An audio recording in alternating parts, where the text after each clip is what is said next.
2015 XJR as a base bike to customize is brilliant. It's very well balanced, very well proportioned. There's many bits and pieces on the bike which are great. But you can take those bits and pieces and make your own bike. 2015 is 20 years anniversary of XJR1300, and we have been working with a number of custom builders, and this proves to be a perfect opportunity also for us to work with local custom builder, which is Numbnut Motorcycles. The Numbnuts are a collective of 9 friends who know each other from back in the day, high school, track time, from the bars. We established in 2012 and have been building and riding custom bikes ever since. Whenever we go out for a ride together, we always talk about custom bike, and we had so many interesting ideas shared between Yamaha and the Numbnut Motorcycles.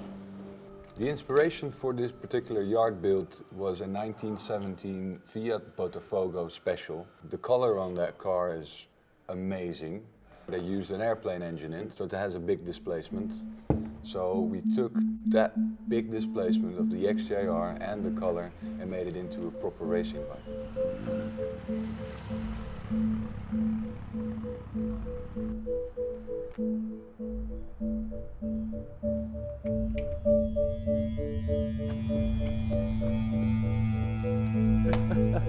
Hey man.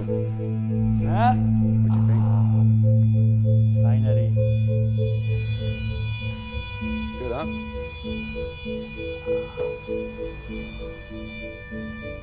It's a great proportion, huh?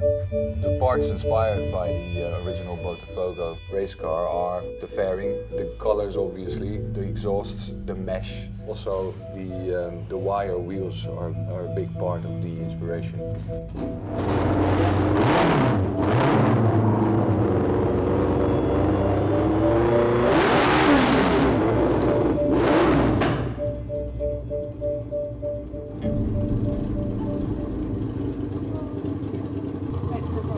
That's proper race bike sound. The finished bike it came out pretty easy. We really liked the result. Numbnut Motorcycles did a great job realizing super beautiful cap racer out of our XJR1300. And if I look at the market, not so many bikes can be easily converted to this beautiful shape without going through radical modification on the frame. We built this bike with bolt-on parts in mind. Even the Burani wire wheels are available from us. So the great news for the XJR1300 owners is actually they can order those aluminum machined pieces via Numbnut Motorcycles to add some extra personality on their bike. She looks like a proper racer, but a flick of a switch, you can turn on the lights and you can actually drive on the streets. So you wouldn't notice it, but it is actually a bike you could ride in the city. Not all show, there's a lot of go in it as well, and it has a proper punch. I'm really happy with the result.